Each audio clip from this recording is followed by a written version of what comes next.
Adi Ful suma doom la dañoo yàgg. maa ko war a jox man toppuma benn jéeg waxuma benn jéeg bu baax. Jara laa sant. waa xam naa loolu waaye dama la bëgg a wax ne sama doom bi teraangeem gi daf ma raw daf ma ñor. parce que man waxuma benn xale lu baax li jëg di dëkk yëpp am naa ci yàlla teral na ma am naa ci ñoom bi am naa ci oto bi am naa ci kër.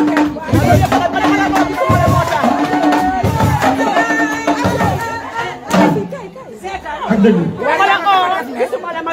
waaye yow suma xarit waaye dama la bëgg a wax ne abi man duma taxaw géew anti nga man moo ma dëkk ci dëkk dama tukki woon dama dagg sama tukki sama si man jéeg bu ma wuy si rek jéeg bu baax déedéet dama la bëgg a expliquer dama la bëgg a wax man jéeg bu ma wuy si tax ma ñëw dama tukki waaye dama bàyyi sama tukki yàlla dimbali ma nag ma am ñaan ma judd ni ma war a juddoo màgg ni ma war a màggee jëf ni ma war a jëfee bëri histoire rek la may nit di waxal waaye sama nawle bu ma àndal dimbale naa la man am zoo bëri histoire rek la ma nit mën a waxal laa la waxal waaye sama nawle bu ma àndal dimbale naa la gis nga Adi Ful nii da di sama doom mu sës ci man rek di xale bu riis su ma demee Gambie moo gën ci man su ma wàccee Sénégal moo gën ci man dama ne Adi Ful mii teraangaam suñ koy joxe dama ciy wax moom sama doom la muy xale bu baax muy xale bu neex a àndal xale bu neex a demal xale bu amul paaka ginnaaw dama ne teraanga Adi Ful soo ciy joxe dama ciy wax man 14 years la am indépendance yàlla tellement dimbale ba ma ñëwee ci Europe bi kenn jëppul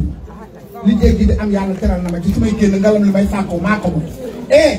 réew mi ma dëkk ni kenn jëppuwuma liggéey laa fi def wàcc toog sama kër mbaxalu ma daxinu ma dew ma kër kenn namu ma kenn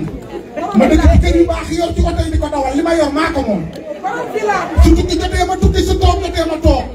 jiw ma fenn ma jaxasoo ma waxuma waxu jàmm ku am sama wax na ko gi